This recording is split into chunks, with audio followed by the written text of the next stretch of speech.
गांव के बाहरी इलाके में एक पुरानी और जर्जर हवेली थी जिसे लोग भूतिया हवेली कहते थे। कहते थे कि वहां रात के समय चीखें सुनाई देती हैं और खिड़कियां अपने आप खुलती और बंद होती हैं। गांव के लोग दिन में भी उस हवेली के पास जाने से डरते थे।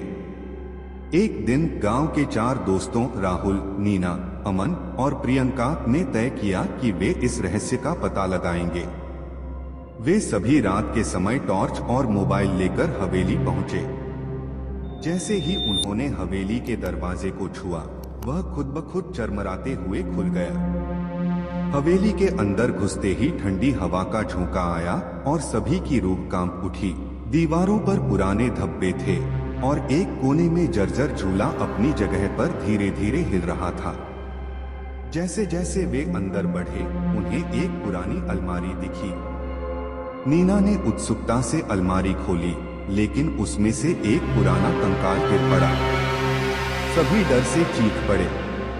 तभी हवेली के पीछे वाले कमरे से किसी के कदमों की आवाज आने लगी। अमन ने हिम्मत कर दरवाजा खोला तो उन्होंने देखा कि वहां एक औरत सफेद साड़ी पहने खड़ी थी। उसका चेहरा धुंधला था और उसकी आंखों से खून की बूंदें गिर रही थीं। औरत ने चीखते हुए कहा, तुम लोग यहाँ क्यों आए हो? यह मेरा घर है। डर के मारे चारों दोस्तों ने भागने की कोशिश की, लेकिन दरवाजे अपने आप बंद हो गए। तभी नीना को फर्श पर एक पुरानी डायरी मिली।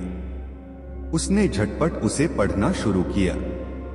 उसमें लिखा था कि यह हवेली कभी एक अमीर परिवार की थी, लेकिन लालच के कारण उस परिवार ने अपनी नौकरानी को जिंदा जला दिया था। तभी से उसकी आत्मा हवेली में भटक रही थी। नीना ने जल्दी से उस आत्मा से माफी मांगी और कहा कि वे उसकी मदद करना चाहते हैं।